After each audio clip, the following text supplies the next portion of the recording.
Зачем мы вообще изучаем США? Окно возможностей стало еще меньше. Судя по риторике администрации Трампа, она не настроена на создание каких-то новых договорно-правовых механизмов в сфере стратегической стабильности. А что остается? Они по-прежнему в своем понимании номер один и будут задавать тренды даже в тех условиях, когда перестанут быть единоличным гегемоном. Добрый день, это подкаст «Ведомостей», я его ведущий Романов Роман, и сегодня у нас в гостях директор Института США и Канады Наталья Александровна Цветкова и руководитель Центра североамериканских исследований ИММО-РАН Виктория Юрьевна Журавлева. Добрый день. 250 лет Соединенным Штатам, круглая дата, важная для них и, как выходит, важная для нас, потому что страна в истории нашего государства сыграла тоже огромную роль. И в связи с этим я бы хотел вас спросить, зачем мы вообще изучаем США? Что это дает экспертам, которые изучают эту страну, и что это дает вообще народу? Виктория Юрьевна, как бы вы ответили? Это прекрасный вопрос, Роман, потому что мне его задают с момента, когда я в аспирантуру поступила. Единственный человек, который знал ответ на этот вопрос, был мой научный руководитель Алексей Демьянович Богатуров, который меня, собственно, и позвал изучать Соединенные Штаты. Всем остальным это было непонятно. Мне кажется, что сейчас, собственно, время с момента аспирантуры уже изменилось, и сейчас вряд ли у кого-то возникает вопрос, действительно ли нужно изучать Соединенные Штаты, потому что, несмотря на все изменения, которые происходят в мире, и несмотря на то, что мы часто слышим, что Соединенные Штаты уходят с лидерских позиций, что теперь лидером будет Китай, и теперь нужно всем изучать Китай, все последние события этого года говорят о том, что в глобальном порядке, который все еще находится в состоянии какой-то невесомости и перестраивания, есть одна держава, которая и сейчас определяет, и будет определять, даже с появлением сильных и равных, будет определять то, как будет этот порядок, как этот порядок будет формироваться, как в нем будет складываться отношения между другими странами. И самое главное, что Соединенные Штаты не просто по-прежнему определяют, они по-прежнему считают себя той страной, которая имеет право, должна и может определять. И даже несмотря на все заявления Трампа и правых консерваторов о том, что Соединенным Штатам нужно отойти в сторону и подумать о себе. Поэтому их надо изучать для того, чтобы понимать, с кем мы не просто живем на планете, а с кем мы взаимодействуем, как мы тоже великая держава.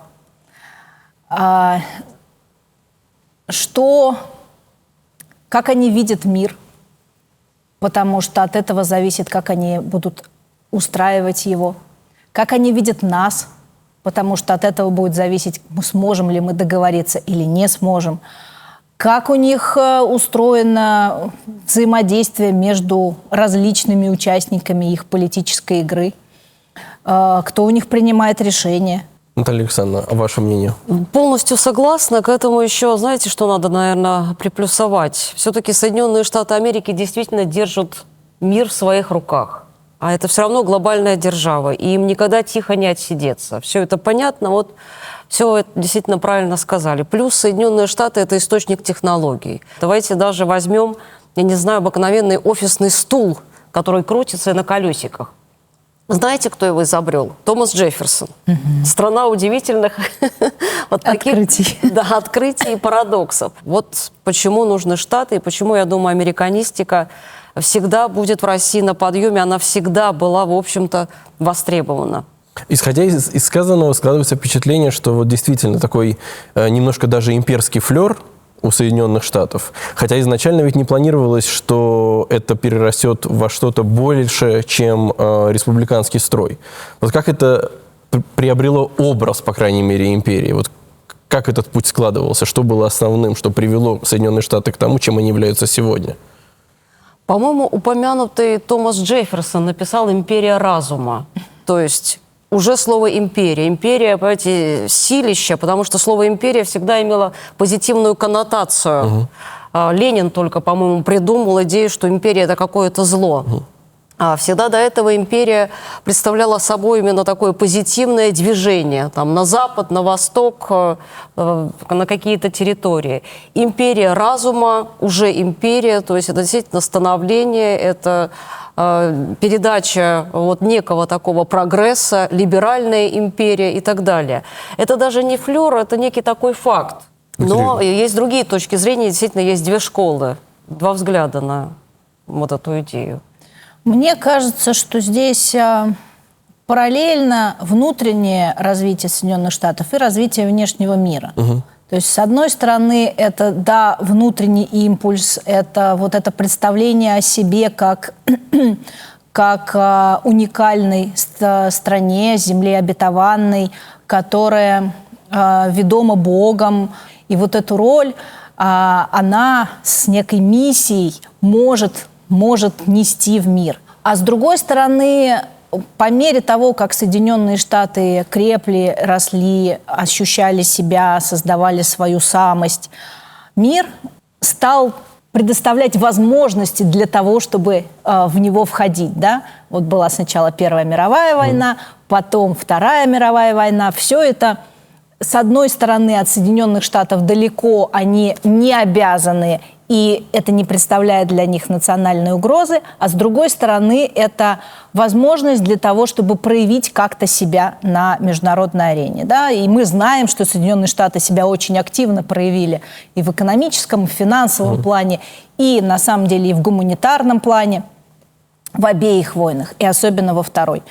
И дальше ситуация складывается так, что весь мир, который воевал друг с другом, оказывается просто гораздо слабее, чем Соединенные Штаты, которые в этой войне выступали и участником, ну, то есть в меньшей степени участником, а в большей степени кем-то, кто помогает и как-то направляет. Ну, соответственно, ситуация складывалась именно так, чтобы вот это вот внутренний позыв вести мир, внутренний позыв показать миру, как правильно, он оказался воспринят, потому что Европа в состоянии разрухи и попытки найти себя оказалась именно тем объектом, наиболее восприимчивым на вот эту вот мессию, да, на эту мессианскую роль, которую Соединенные Штаты были готовы предложить.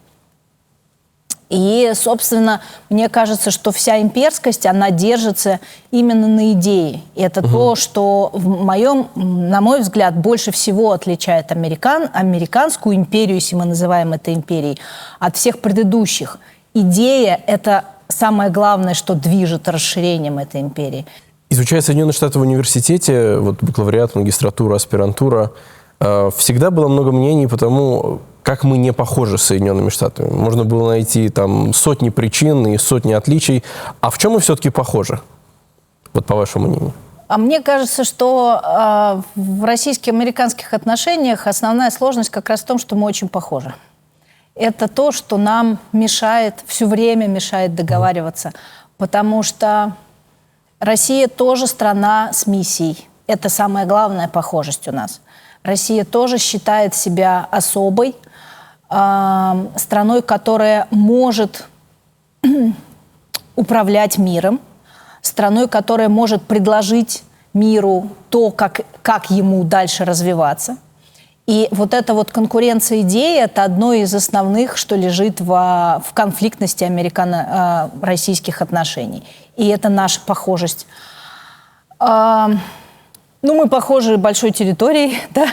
Мы похожи разнообразной географией, мы похожи во многом, наверное, на человеческом плане тоже, по крайней мере, мой контакт с американцами, у меня всегда возникало ощущение, что мы с ними как будто бы говорим на одном языке, хотя мы не говорим на одном языке. Но вот какой-то взгляд общий на человека и на мир, несмотря на всю разность наших историй, несмотря на всю разность наших политического устройства. Есть что-то, что делает американца близким россиянину вот при встрече. Это же очень свойственно нам. Открытость тоже очень свойственна американцу. и русскому. И, наверное, какое-то доверие, что ли, миру. Вот мне кажется, что вот это то, что у нас общего, то, что нас вроде бы должно объединять, но оказывается совсем наоборот. Да. Наталья Александровна, добавите что-нибудь по этому поводу? Да, добавлю. Вы знаете, мы сходимся в понятии и в такой действительно миссионерской роли движения, то есть фронтир. Называется вот это фронтир. Мы всегда отодвигаем фронтир. И в позитивном, и негативном формате. И те, и другие. Это мы вот одинаковые, поэтому это мешает вот такому взаимодействию, потому что интересы начинают вдруг пересекаться. Там, знаете, в Азии, на Ближнем Востоке.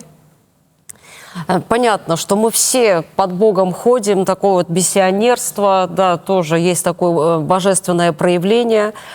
Одинаковость в том, что и россияне, и американцы каждый день готовы спасать мир.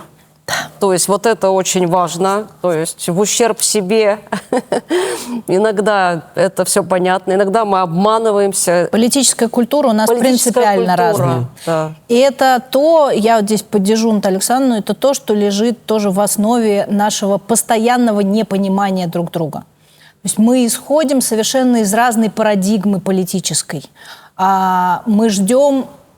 Обе стороны ждут от другой поведения, похожего на свое, именно в политическом плане. То есть так решения будут приниматься вот так. Ну, например, для России часто свойственно ожидать, что то, что скажет американский президент, то и получится в реальности. Потому что мы ориентируемся на свою политическую культуру, на свое политическое устройство. А для американцев... Наоборот, им кажется, что вот если что-то кто-то на улице вышел в России и сказал, то, наверное, оно тоже будет иметь какое-то проявление в решениях. А нет, потому что наша политическая культура другая. И мы при этом очень часто не обращаем внимания как раз на то, что у них происходит на низовом уровне. То есть получается, что и отличие, и схожесть все добавляет конфликтности. Да. Да, это парадокс российско-американских отношений. Значит ли это, что мы обречены находиться постоянно вот в этом цикле спада и роста? Честно говоря, спада, я роста? считаю, да. Я, в общем, знаю другие точки зрения, но мне кажется, что мы находимся вот в постоянной этой цикличности коротких подъемов и долгих спадов, именно в силу многочисленной конфликтности, встроенной в отношения. И здесь для того, чтобы изменить эту логику, должно очень сильно измениться что-то внутри каждого из нас. Мне кажется, что это так же, как с людьми. Бывают люди, которые никогда не выходят из конфликта. Да. Причем он их вполне может устраивать. Вот мне кажется, что российско-американские отношения – это про это. Можно ли тебе сказать, вот, Наталья Александровна, что максимум, что мы можем сделать, такая идеальная картина в условиях постоянно меняющегося цикла отношений, просто создать условия, где приземление будет не таким жестким, а при улучшении отношений мы не будем впадать вот в фантазии, что наступила дружба и никогда этому окончания не будет. Нет, мы будем впадать в фантазии, потому что как раз это связано со сменой поколения.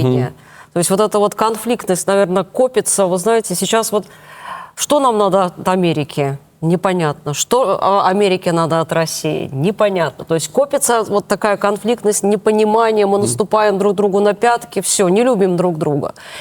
И мне думается, что вот в этой фазе копится взаимный интерес. То есть надо, может быть, потом бизнес, может быть, тракторный завод, может быть, там, я не знаю, стратегическая стабильность.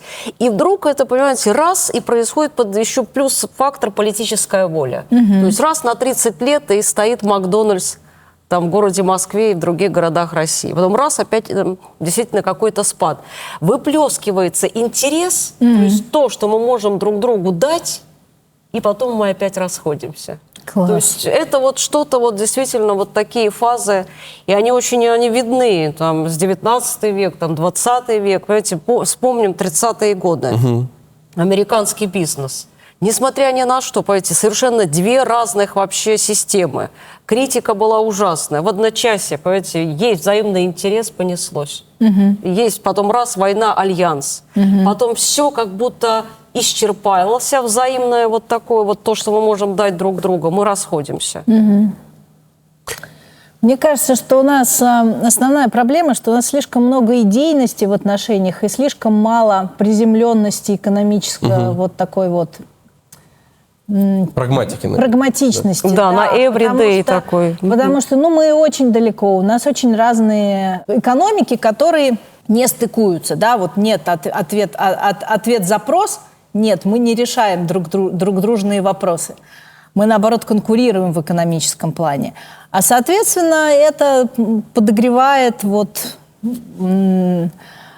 дистанцию, да, расширяет дистанцию между нами. И плюс, да, нет цепочек поставок плюс вместе вокруг. к идейности, да, потому что если взять, например, американо-китайские отношения, да, там есть эта экономическая база. Вот как ни крути, как ни пытались они выйти вот за сейчас последние 15 лет от взаимозависимости, отвернуться от Китая, назвать Китай, назвали. Во всех стратегиях назвали его врагом. Сути не меняет, нельзя разорвать экономические связи. Да, будет какая-то другая риторика, да, будут нюансы, да, будут готовиться к чему-то когда-нибудь, может, будет война, может, не будет. Будут наращивать военные силы против Китая, будут смотреть на него через подзорную трубу и бояться, но экономически все равно будут связаны так, что сделать ничего нельзя. А с Россией не так. Россию можно бояться, Россию можно не любить, ничего тебе не угрожает. Ты можешь взять, закрыть дверь и пойти, и все. От этого у тебя в стране не перестанут продаваться там, не знаю, одежда для твоих граждан. И также у нас тоже, ушел Макдональдс. Какое-то время нам было тяжело, а теперь мы все говорим, что «Вкусная точка» — это даже лучше, чем Макдональдс. Вот и все. Да, который вышел на глобальный рынок. Да. Правда. И теперь все, что нам надо от Соединенных Штатов, это то, чтобы они оставили нас в покое. Перестали терроризировать. А вот нынешний уровень отношений, я имею в виду не только второе президентство Трампа, но и президентство Байдена, это исторический минимум или когда-то на отрезке прошлого было еще хуже или примерно похоже? Какой бы вы могли период вспомнить? Смотрите, пока мы до кубинского кризиса все еще не дошли, мне кажется, что все-таки та точка была самой низкой. Хотя, конечно, риторика гораздо мощнее сейчас, и последние эти 10 лет, но тут надо учитывать, что риторика, она очень сильно связана с тем, что мы живем информационно в совершенно другом мире. Тогда про кубинский кризис знали те, кто сидели там и наводили ракеты. Все остальные узнали через какое-то время, когда уже, слабо, все обошлось. А мы сейчас все находимся каждую секунду, в любом моменте в Белом доме, в Кремле, в каждом слове этого Трампа и всех остальных конгрессменов, и все это вот так вот раздувается, как шар, и становится все больше и страшнее, и кажется, что вот-вот, и все это сейчас лопнет. Все информационное давление огромное. Из-за этого, мне кажется, создается впечатление, что все гораздо хуже, чем оно есть на самом деле. А на самом деле все примерно так, как было и раньше. Да, действительно. И вспомнить начало Рейгана тоже была очень такая серьезная, давящая атмосфера, угроза ядерной войны. Помните, там начинались эти расположения ракет, переброска ракет в Европу. То есть, но все-таки, да, там как-то были какие-то разумные отступления. Но вот я сейчас задумалась, вы знаете, до Карибского кризиса ведь был еще Берлин. Это конец 40-х, начало 50-х годов, когда в Берлине, в разделенном Берлине танки стояли напротив друг друга, советские и американские. То есть там отмашка, вот действительно, Карибский, да, это, конечно, может быть даже посерьезнее, но там ждали буквально приказ. То есть там минута, вторая, третья готовы были начать войну, причем за Германию, за разделенную Германию, то есть буквально союзники мы недавние. Но сейчас я согласна, это очень важно, что эти информационные пузыри, они надувают, иногда очень дают надежду, а потом схлопываются, и мы видим, что действительно может быть все очень плохо. То есть надо, конечно, выходить из этих информационных пузырей. Чтобы даже, реалистичность была какая-то. Да, даже эта агония по поводу Трампа, когда он первый раз избирался, да, и как все на национальном уровне ждали, что победит Трамп. Но это же абсурд какой-то полный. Мы как будто бы сами его выбираем. Мы участвуем в этом больше, чем в собственных выборах. Ну, это нормально. Это все создается вот этим вот информационным полем, да, куда вбрасывается до бесконечности, и вот его показывают, как он, я устрою все и решу все проблемы с Россией. Вот оно, вот эта вот чрезмерность, постоянная чрезмерность. Завышаются аспирации, вот что происходит. Завышаются аспирации, и потом мы действительно видим, что кроме желаемого ничего нет. Реальности никакой нет. Но участие в американских выборах и внимание, это, я думаю, нормально. Все-таки американский президент, он всем нужен, всему миру. Тут все оказывают влияние. Я почему спросил про такие основные сложные моменты в отношениях? То, что тогда помогло выйти из этих сложных моментов, актуально ли это сегодня? Может ли это помочь выйти из тех проблем, с которыми связаны нынешние российско-американские отношения? Или же там были не столько какие-то определенные методы, сколько страх подтолкнул руководство обоих государств, и в случае с Берлинским кризисом, и в случае с Карибским кризисом, прийти к какому-то определенному соглашению? Все-таки страх или какие-то действия? Вы знаете, два момента. Политическая воля и структура, вот как с чем мы начали, структура международных отношений. То есть, действительно, воля очень важна. Вспомним Горбачева, там, не знаю, Хрущева, там, я не знаю, Владимира Путина. То есть она сегодня очень важна. Эти люди, и Трамп, и Владимир Путин, и Си Цзиньпин, они трансформируют систему международных отношений. И здесь, конечно, можно проявить какую-то волю, но когда мы видим, что происходит слом, как вот начала Виктория Юрьевна, происходит слом. Это объективный слом системы международных отношений. То есть, действительно, что-то не справилось, какие-то рычаги института не справились. Все, начался кризис, там, здесь и так далее, происходит трансформация. И пока, мне думается, вот эта трансформация не закончится, то есть пока все горячие точки не пройдут, воля, неволя, нам остается только ждать. То есть, когда успокоятся все головы, тогда действительно уже появляются какие-то люди, политики, которые дают отмашку, что вот действительно у нас есть о чем поговорить. Вот это исторические такие моменты. Тут говори, не говори, это происходит само собой. Это история, объективность. Виктория Юрьевна. Я согласна, и мне кажется, что все-таки вот эта вот идея взаимного уничтожения, которая тогда удержала во время Карибского кризиса, она по-прежнему самая сильная. То есть это то, что нас удержит на плаву, я думаю, и в следующий раз, если мы все-таки, к сожалению, дойдем до самой нижней точки. И я думаю, что, к сожалению, то есть и к сожалению, и к счастью, с одной стороны, хорошо, мы не доходим до взаимного столкновения, а с другой стороны, вот это вот ядерное сдерживание, оно дает очень большую амплитуду отскока, то есть оно все время, мы живем в иллюзии, что прямого столкновения быть не может, потому что есть ядерное оружие. Это заставляет принимать совершенно неразумные решения очень часто, обе стороны. Понимание того, что, ладно, худшего-то все равно не случится. Вот что такого случится, если мы сейчас еще одну 350-ю поправку в отношении санкционного режима к России примем? Да и ладно. Нет понимания, что можно взаимоуничтожиться, потому что всегда остановимся на последнем, на краю всегда остановимся. И это тоже в какой-то мере... Оно, с одной стороны, вроде бы и сдерживает, а с другой стороны, повышает конфликтность, как ни парадоксально. Виктория Юрьевна, я рад, что вы упомянули первые выборы Трампа. Вот эту всеобщую экзальтированность в российском обществе. Я даже помню, мы тогда заканчивали школу. Мы уже были на первом курсе. Но все равно купили эти китайские кепочки красные Трампа, ходили с ними по торговому центру, вот когда были объявлены результаты, и думали, наш, все, как же так вот. Вот понятно, что это своего рода показатель, что для россиян Соединенные Штаты страна важная.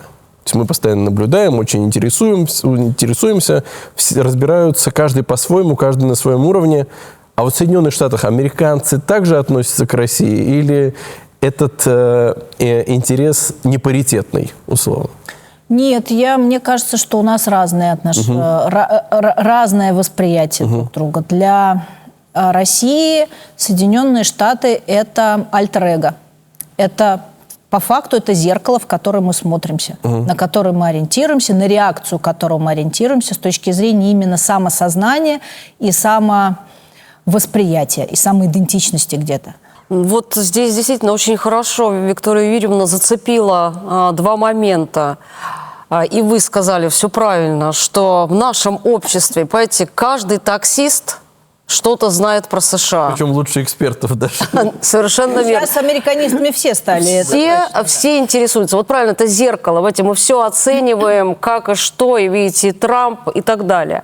А в Америке очень серьезная такая градация. Все зависит от уровня образования и кто ты. Простой человек, который на бензоколонке работает, который при слове «Раша» начинает перебирать американские штаты, думая, что это, наверное, какой-то штат США. И говорить: ой, вы знаете, я не знаю такого штата США. Где вы находитесь? А элита знает Россию очень хорошо. Очень хорошо. То есть образованный слой, конечно. И они уже действительно могут смотреть, тут зависит от образования, от любви к литературе, музыке и так далее, об отношении к демократии и тому подобное. То есть вот здесь действительно американское общество очень разделено. И оно разделено именно уровнем образования, образованности. Насколько ты сталкивался с Россией.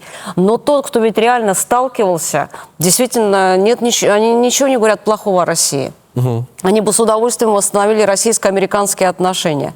Но вопрос содержания. Чем мы сегодня вот в этой точке, я считаю, одной из таких низкоконфликтной, даже не низко, наоборот, самоконфликтной вот этой точки, что мы можем друг другу предложить? Это действительно, я думаю, самая основная дилемма. Что мы друг другу скажем и какую проблему мы будем решать? А те проблемы, которые есть на столе, они реально требуют, понимаете, такое и воли, и структурных изменений. И это очень, конечно, сегодня невозможно. То есть мы просто должны пережить этот период. Вот как раз это подводит к следующему моему вопросу по поводу состояния российской экспертизы, вот российской американистики. И вы, Наталья Александровна, и вы, Виктория Юрьевна, имеете опыт работы и в университетах, и в научно-исследовательских институтах. Наблюдая за тем, как воспитывают студентов, которые изучают Соединенные Штаты, как воспитывают будущих исследователей, вот какие основные аспекты могли бы вы выделить? Вот в чем преимущество современной российской американистики, в чем она соответствует времени, а в чем, наоборот, есть проблемы, которые могут проявляться уже даже на уровне сформированных экспертов? Я бы сказала, что у нас сейчас, ну, не то, что, может быть, и не прям расцвет, но один из лучших периодов российской американистики. Именно с точки зрения подготовки американистов и с точки зрения выхода уже подготовленных на экспертное поле. Все-таки вот этот вот интерес к Соединенным Штатам, который есть у государства, а у нас во многом экспертная сфера развивается в ответ на государственный запрос, он поддерживает постоянную подготовку кадров. И американистика очень сильно перестроилась после периода спада начала 90-х, когда вдруг показалось власти, что теперь у нас хорошие отношения и совершенно ничего не нужно знать о Соединенных Штатах. Этот период в России был, но он был очень короткий, в отличие от Соединенных Штатов, где, на мой взгляд, они очень сильно потеряли русистику. Очень сильно вот это вот головокружение от того, что они называют победой в холодной войне, это восприятие того, что теперь Россия просто одна из стран, такая же, как все остальные, и особо вдаваться в детали нам не нужно, она приводит к тому, что все то, что мы сейчас видим на уровне политической элиты и, соответственно, экспертов, которые советуют этой политической элите, оно очень сильно провальное. Где-то, конечно, уже тоже появляются какие-то эксперты, но скорее я бы сказала, что у них период ухода тех экспертов, которые понимали, глубоко понимали Советский Союз и потом, соответственно, Россию, они в силу возраста уже уходят, а нового поколения практически нет. И более того, тот период тяжелый, который мы переживаем сейчас, когда с обеих сторон идет запрет на академическое экспертное взаимодействие, когда там у каждой страны свой гигантский список запрещенных организаций с обеих сторон, все это приводит к тому, что в русистику в Соединенные Штаты не идут молодые. А те, которые были, выходят из нее. Ну, потому что если ты не можешь взаимодействовать со страной, которую ты изучаешь, и никаким образом твоя экспертиза не воспринимается теми, кто принимает решения, то очень многие рано или поздно задаются вопросом, а зачем я это делаю? Давайте я буду лучше изучать Китай. Очень востребованная теперь тематика, да, в Соединенных Штатах. Вот здесь, мне кажется, что мы находимся в разных положениях. Наша американистика на очень высоком уровне, а американская русистика, к сожалению, в упадке. И вот этот период охлаждения текущий, он не способствует тому, чтобы они развивались.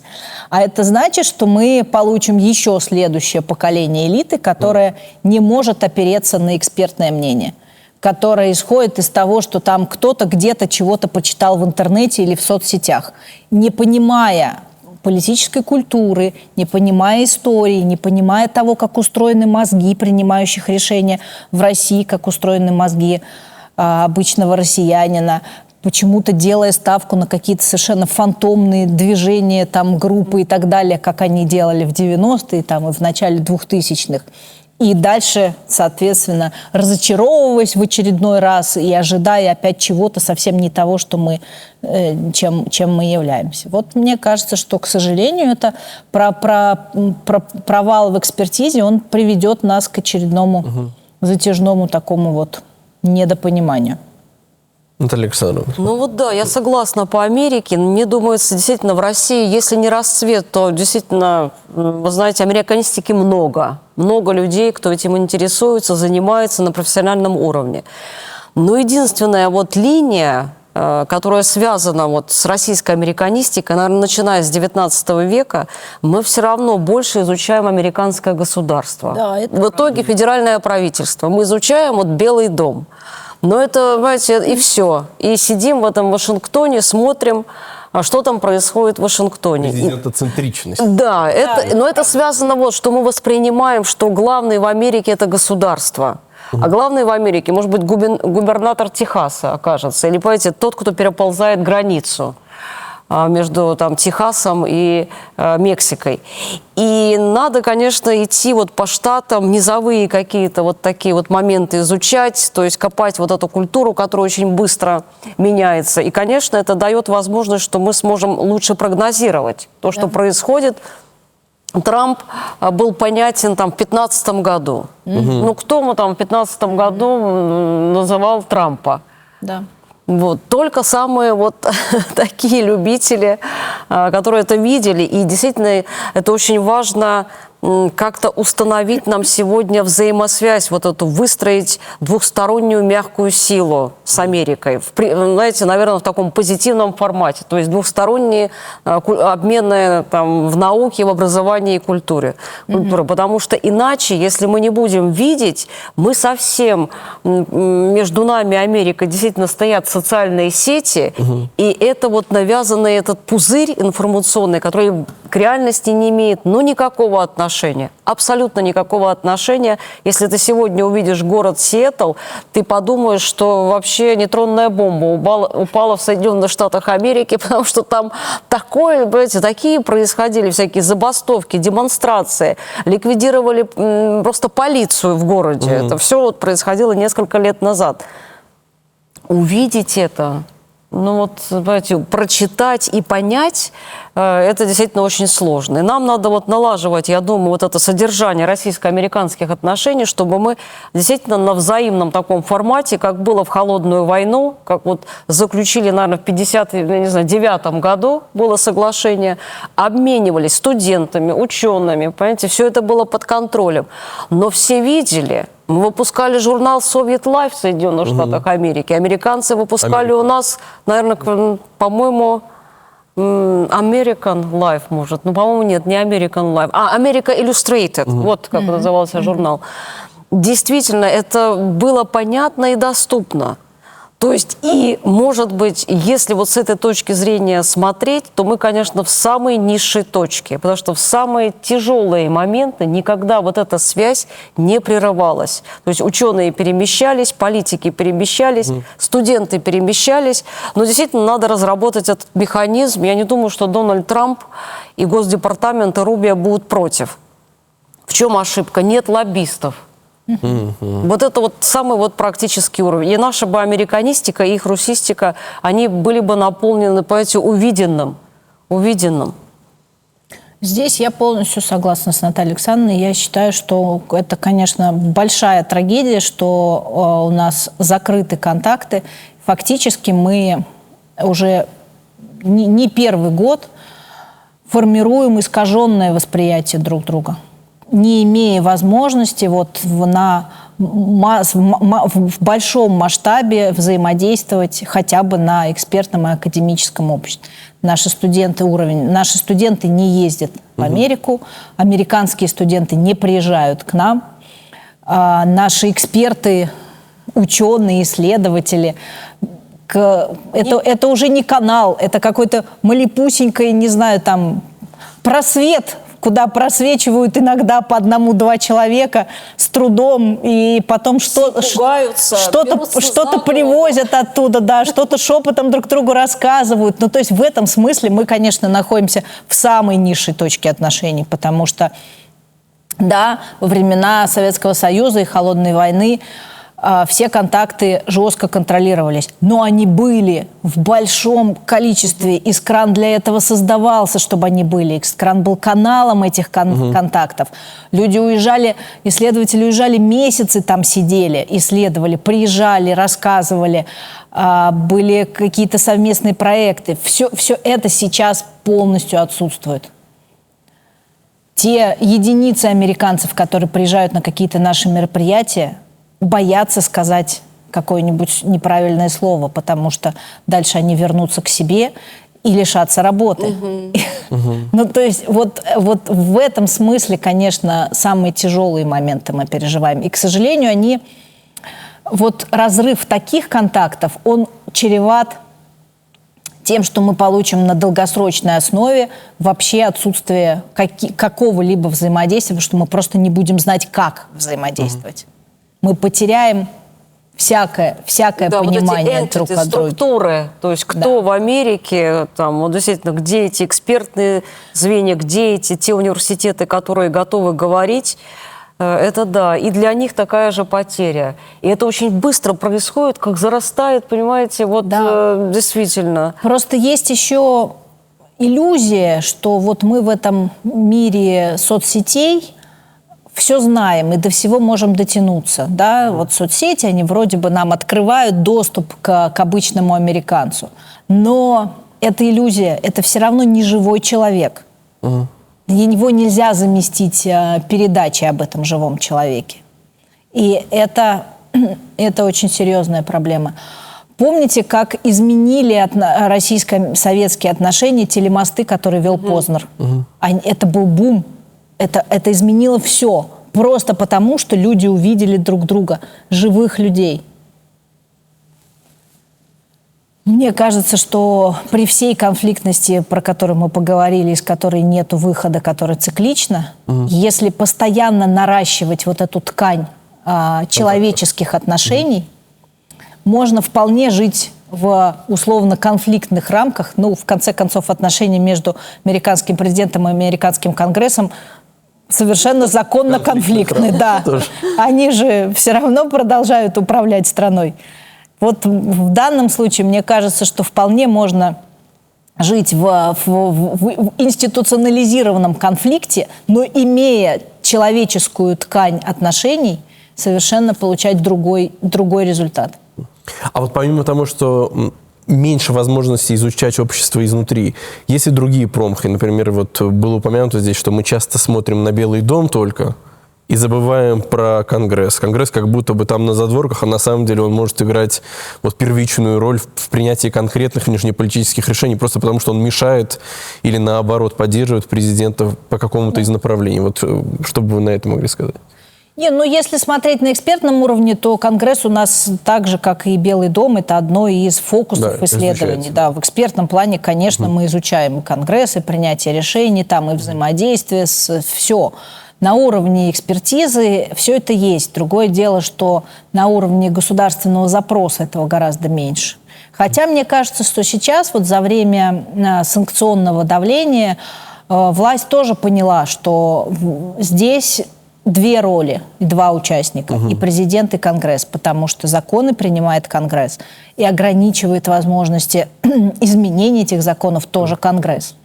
И я думаю, что у нас на уровне государства сложилось понимание, что нужно учитывать еще и законодательную власть. Но вот понимание того, что учитывать нужно еще и Штаты, и человека, и то, что Америка – это прежде всего человек, и она развивается от человека.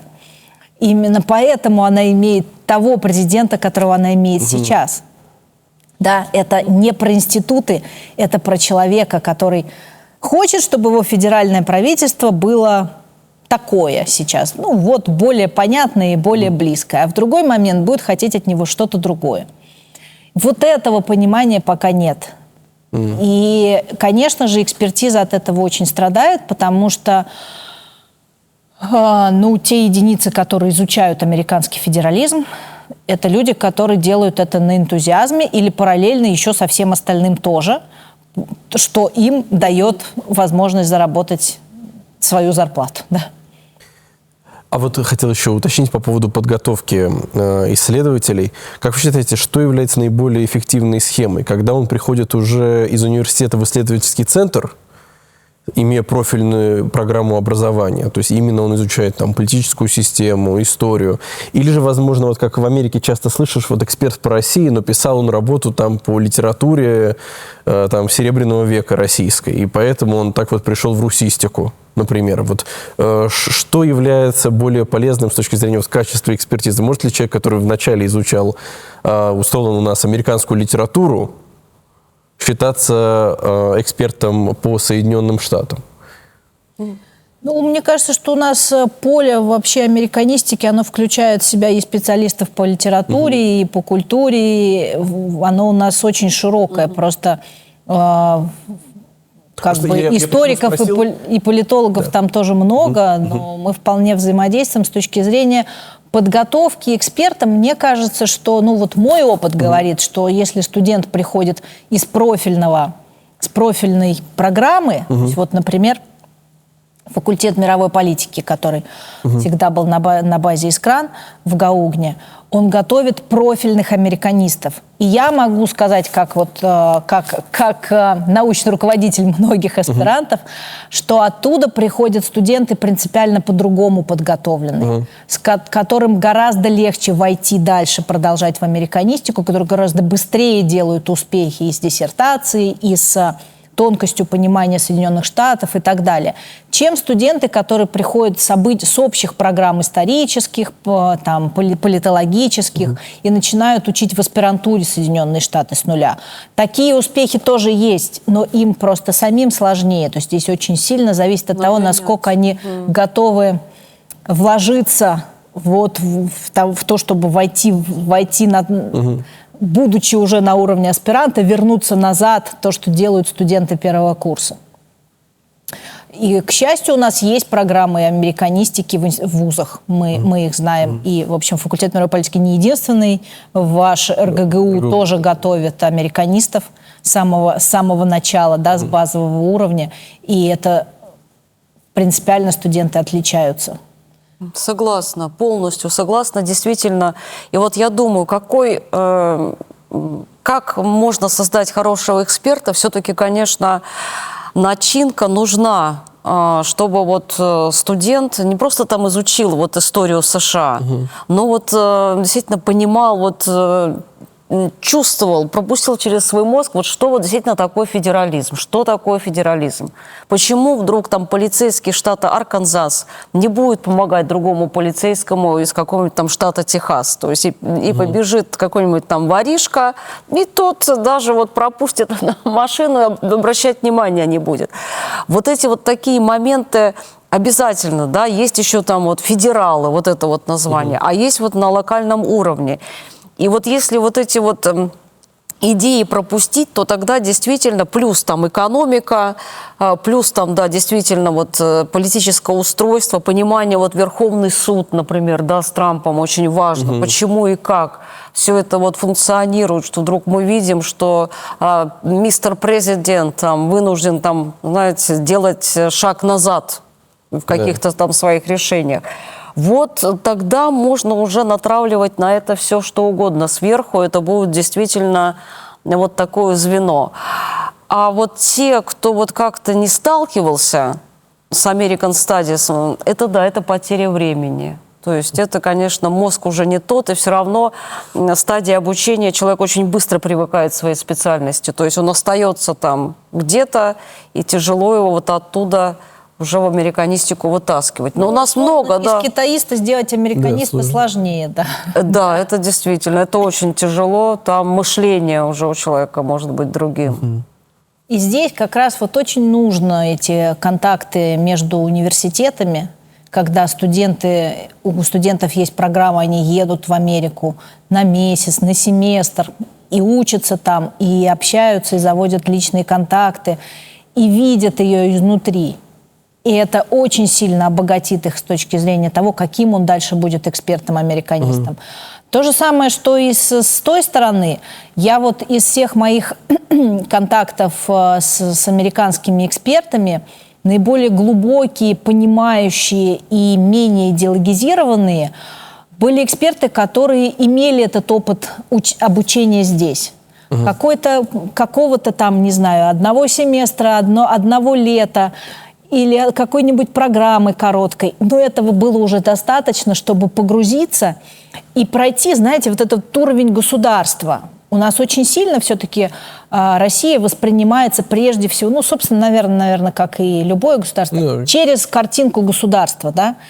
И особенно сейчас, в условиях, когда как бы Россия такая вот страна, которую позиционируют как нарушитель всего, да, и здесь очень сложно разглядеть за институтами человека.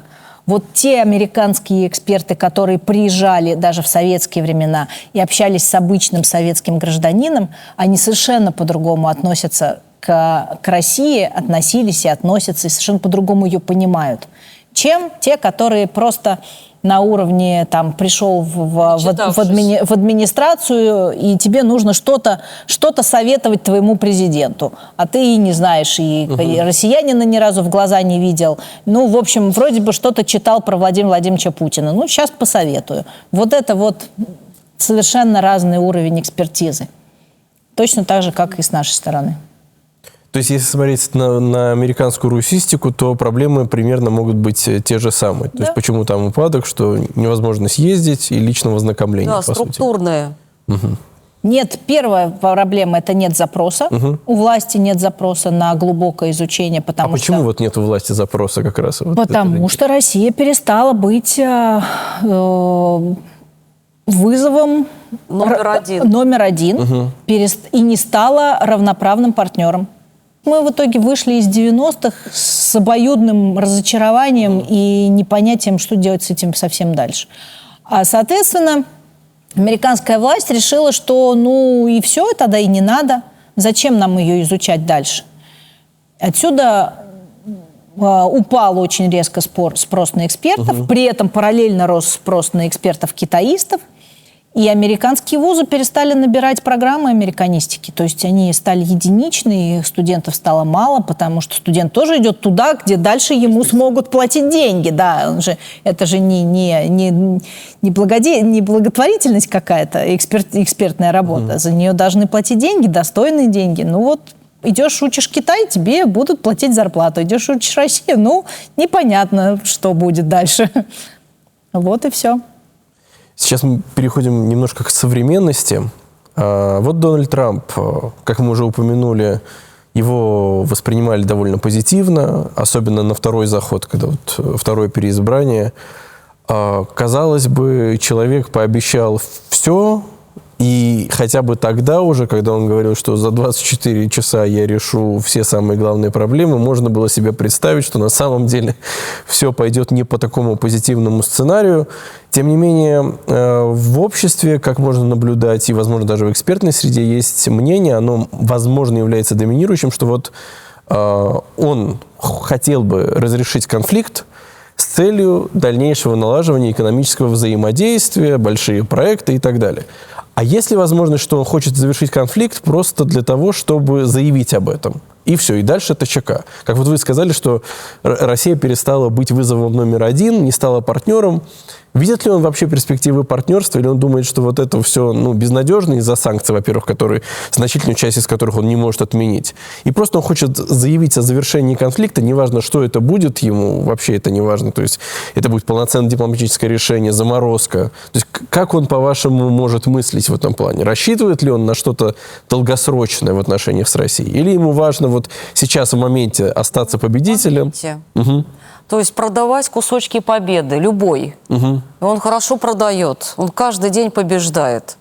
Но здесь просто переключилось внимание, и, в общем-то, я думаю, если бы он остался вот на этом треке европейском, и шли бы какие-то переговоры, или как-то там Америка участвовала, каждый день была бы какая-нибудь вот эта вот победа. Просто сейчас нет, понимаете, такого содержания, что можно продать американской публике.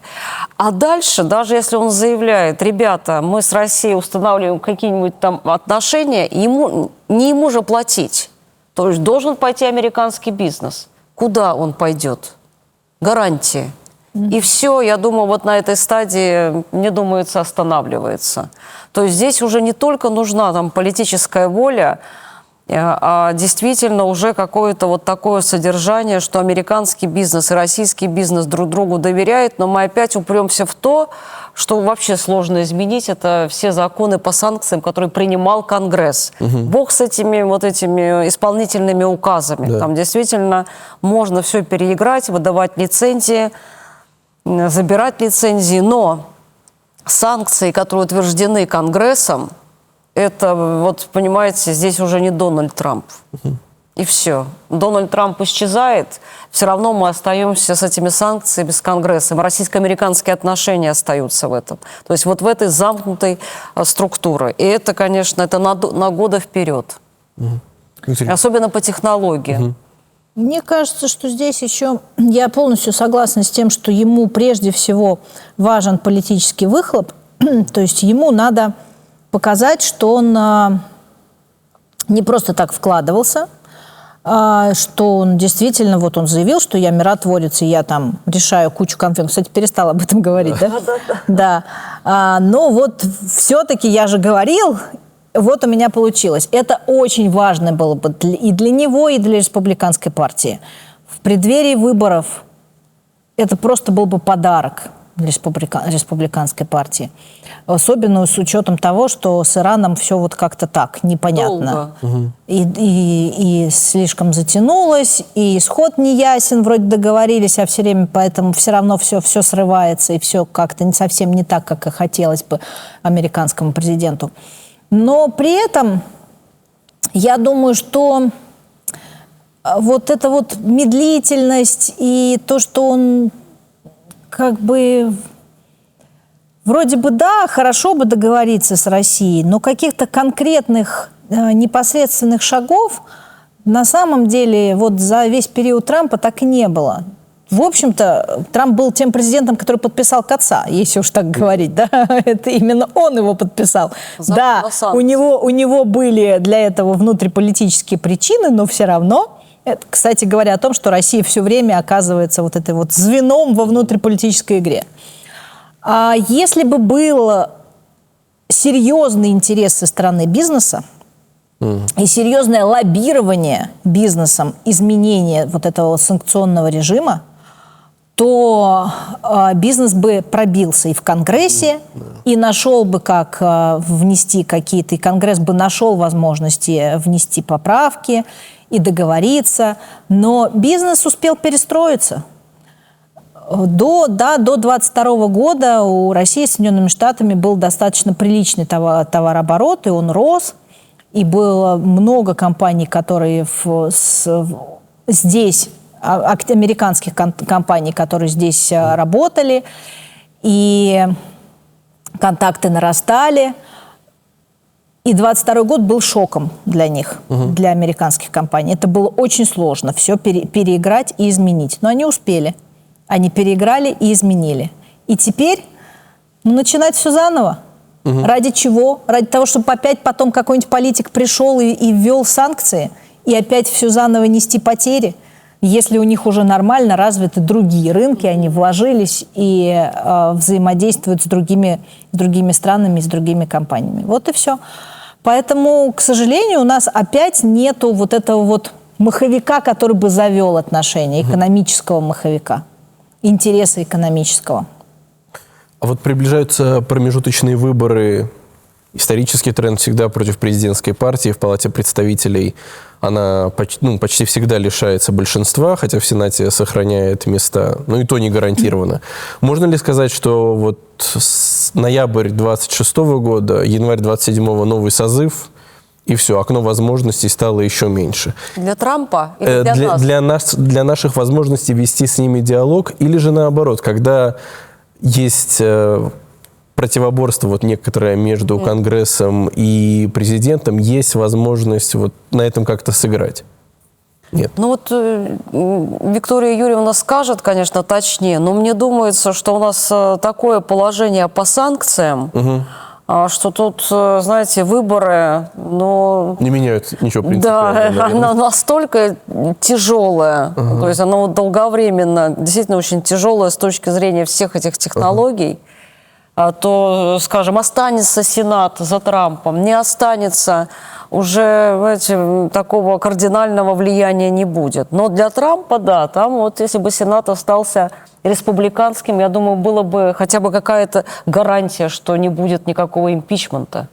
И он сможет уже там, может быть, подкрутить будущие выборы.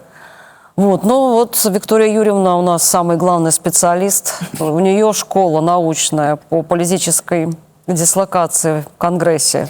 Мне кажется, что эти выборы очень важны и для президента американского, и для российско-американских отношений. Потому что, на мой взгляд, чем любое, хоть какое-то взаимодействие между США и Россией возможно только в условиях, когда у президента есть сторонники в Конгрессе, и когда в идеале, когда его партия контролирует и Конгресс тоже. В ситуации, когда Конгресс контролируется другой партией, президенту американскому вообще все сложно. В текущей, в общем-то, не текущей, а уже больше 20 лет, наверное, ситуации жесткой партийной поляризации, когда демократы и республиканцы смотрят совершенно в разные стороны и предлагают разные решения. Ситуация, когда президент не контролирует законодательную власть, вернее, президентская партия не контролирует законодательную власть, это очень сложная ситуация для президента. Он в эти моменты ничего не может принять, в общем, никуда продвинуться. И Россия в такие периоды особенно оказывается тем самым субъектом, которого больше всего бьют. Потому что многие внутриполитические вопросы, которые нужно все равно решить, часто решаются за счет внешнеполитических уступок и именно на российском направлении. Собственно, само принятие в 2017 году этого закона о санкциях, подпись президента там была связана именно с этой внутриполитической игрой, с необходимостью республиканцам все-таки получить где-то поддержку демократов на внутриполитическом поле и, соответственно, уступить вот то, что они уступили. И президент на тот момент, как мы помним, был уже на грани импичмента. Его уже обвиняли в сговоре с Россией, и, конечно же, никаких шансов на то, что он не подпишет это в условиях, когда и так его называют российским агентом, практически не было. То есть здесь вот это вот, чем жестче конфликт между партиями и между Конгрессом и президентом, тем хуже России. Другое дело, что, конечно, если, например, как было, если вот на сегодня мы переживаем период, когда Демократическая партия – это самый большой оппонент России, да, в Соединенных Штатах. Были времена, когда это было по-другому, но сейчас больше всего критики мы слышим именно от демократов, и наиболее антироссийски настроенные конгрессмены именно из Демократической партии. Поэтому в случае, если демократы получают полный контроль над Конгрессом, вероятность получения новых санкционных законов, она просто в разы увеличивается.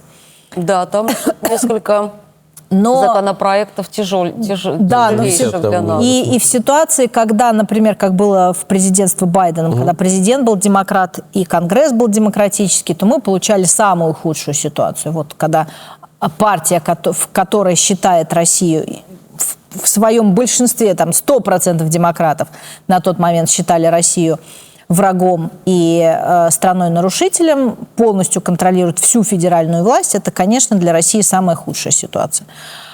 Пока Трамп в Белом доме, даже в случае того, если демократы, они, скорее всего, заберут Палату представителей и будут активно продвигать антироссийскую повестку и, соответственно, пытаться выкатить новый импичмент Трампу, это очень тяжелая ситуация для России, но все еще не самая худшая, потому что хуже было бы, если бы еще и в Белом доме был демократ, тогда мы, я думаю, сейчас бы получили очередной виток еще большего давления, хотя уже, конечно, иногда кажется, что куда больше давления на Россию. Вот мы перечислили, что шансы сотрудничать на экономическом направлении жестко ограничены санкциями. Судя по риторике администрации Трампа, она не настроена на создание каких-то новых договорно-правовых механизмов в сфере стратегической стабильности. Культурное взаимодействие тоже как будто бы ограничено очень сильно. А что остается? Вот с чего можно зайти, чтобы не повторять, например, некоторых ошибок прошлого, но, тем не менее, чтобы отношения не стагнировали, вот, чтобы была какая-то перспектива их развития. Что нужно сделать, чтобы... Они даже не стагнируют, то есть они просто перешли на уровень такого персонального взаимодействия между президентами. И я думаю, что там много всяких интересных договоренностей, но вот взаимодействие, хотя бы поговорить на всех уровнях, да, на экспертном, на студенческом, на политическом, там, между парламентариями и Конгрессом. Вот чтобы все какие-то были задействованы голоса, и бизнес, конечно, тоже в какой-то мере, но он еще пока в горячей фазе, это еще, я не знаю, сколько должно пройти лет, пока вот, наверное, сменится там поколение, и снова поймут, что Россия хороший рынок, и мы поймем. Вот действительно, только мы можем говорить сейчас. Ни к чему не взывая, не обращаясь, там, не подписывая и так далее. То есть мы можем вот пока поговорить. Но диалог очень важен. Диалог очень-очень важен, потому что в этих деталях вдруг раскрывается, что мы можем сделать, что нам интересно друг у друга. А так мы закисаем, мы не знаем, что и как там, вот, что такое Америка, Америка не знает, что такое Россия, все. То есть слишком сейчас узок вот этот, вы знаете, состав политиков, кто общается с американцами. Нужны лоббисты, конечно. Но здесь Россия самое слабое звено. С лоббизмом у России всегда было плохо. Это да, это очень проблематично. Хотя американское законодательство практически никак не ограничивает вот группу интересов. Ну, вот это, тут много всяких факторов, но лоббировать свои интересы у России не получалось никогда, да, в Соединенных Штатах, это правда. Мне кажется, что мы сейчас находимся на очередном этапе, когда двусторонние отношения опять вытянет тема контроля вооружений. Я думаю, что вот это вот нарастание угрозы со стороны Китая в военном смысле, а в Соединенных Штатах все больше происходит понимание того, что одно дело экономический вызов, а другое дело в то, что Китай становится сильнее, мощнее и опаснее в военном смысле. И, судя по их всевозможным стратегиям, Соединенные Штаты начали готовиться к будущей войне, даже если она эфемерная, но военные силы будут готовиться к войне с Китаем. И, соответственно, и ВПК будет готовиться, и вкладываться в это будут, и все. И стратегически они будут к этому готовиться. И здесь, да, на сегодняшний день Трамп и правые консерваторы считают, что чем меньше ограничений договорных, тем легче Соединенным Штатам. Но это временный этап. Это этап наращивания мощи. И мы эти этапы в истории отношений уже проходили, когда каждая из сторон находится на этапе модернизации своих вооруженных сил, и на этом этапе им не нужны действительно соглашения, потому что им нужно активно, мощно нарабатывать новые какие-то оружия, разрабатывать какие-то, вкладываться сюда. Здесь не надо, чтобы на тебя смотрели, проверяли, ограничивали и так далее. Но этот этап заканчивается. Как только модернизация заканчивается, дальше политики начинают искать, каким образом договариваться и как делать так, чтобы эта сфера стала более подконтрольной и менее опасной для самого же государства. И тут наличие китайской угрозы, оно, в общем-то, может способствовать тому, что Соединенные Штаты и Россия вернутся к двусторонним соглашениям или каким-то переговорам. Возможно, конечно, наступит такой момент, когда мечты Трампа сбудутся, и Китай тоже будет участвовать в этих переговорах. Но пока, насколько я знаю, Китай максимально не заинтересован в том, чтобы его куда-то включали в какие-то соглашения со странами, которые ограничивали в его росте, да, в его росте. И здесь тема, которая всегда помогала российско-американским отношениям, может опять им помочь. А дальше тут же главное запустить. Как только запускается механизм вот этого взаимного интереса, тут же начинаются потом и все остальные каналы открываются, и дипломатическое взаимодействие, и экспертное взаимодействие и так далее. Но все это будет когда-то. Пока мы с вами находимся в точке сегодня, которая максимально закрыта. И последний вопрос. 250 лет. Соединенные Штаты встречают эту дату, будучи единственной сверхдержавой, по крайней мере, по всем критериям, и с экономической точки зрения, с военной точки зрения, с точки зрения развития своего влияния, мягкой силы. Как вы считаете, вот учитывая все разговоры в экспертном сообществе про то, что мы вот находимся на пути к полицентричному или многополярному миру, то есть неважно, насколько различаются два этих понятия, тем не менее, в Соединенных Штатах готовятся к этому переходу? Они его понимают так, как мы его понимаем? Или же ситуация для них стабильная, они по-прежнему в своем понимании номер один и будут задавать тренды даже в тех условиях, когда перестанут быть вот единоличным гегемоном? Мне кажется, что они понимают, что порядок меняется, что игроков становится больше. Для них не сильно понятно наш термин полицентричность, они по-прежнему исходят из многополярности, но этот термин стал более приемлемый, я бы так сказала, для текущего истеблишмента. Но это совершенно не значит, что они готовы отдать бразды правления кому-то, отойти с лидерских позиций, и даже текущие правореспубликанские изоляционисты вообще не говорят о том, что лидерство американское закончилось. Нет, ни в коем случае. Поэтому здесь точно не будет никаких изменений. Другое дело, что они будут как-то встраивать это лидерство в меняющиеся условия. Это сложно для них, и вот последние 20 лет показывают, что им очень сложно перестроиться, очень сложно найти новую формулу. На мой взгляд, они ее не нашли по-прежнему. И, с другой стороны, порядок в таком состоянии хаоса и изменений, что, наверное, вряд ли у кого-то есть рабочая формула, как с ним дальше делать и как его выстраивать. Есть много разных сценариев, и прогнозных, и у американцев, и у нас, и мы что только не предлагаем, и от однополярности, и биполярности, и многополярности, и всяких разных раскладов. Ясно одно, что ни мы, ни они не знают, как будет дальше. И как в этом дальше нам что-то делать. Но и мы, и они остаемся при своем представлении о себе как об особенном государстве, о государстве с особой миссией и государстве, заслуживающем особого места на международной арене. Мне кажется, так. Спасибо. Наталья Александровна. Ну, понятно, для них многополярность – это, знаете, некая такая структурная единица в этом большом разнообразном мире, да. И она им, кстати, помогает, может быть, наполнить вот эту вот политику restrain, ограниченных вот этих ресурсов, то есть какой-то части истеблишмента. Но при этом, действительно, это не значит, пусть этот разнообразный мир есть, но это не значит, что Соединенные Штаты Америки не будут выстраивать, вы знаете, свое лидерство. Лидерство в чем? Что они будут брать все равно ответственность на разрешение каких-то конфликтов.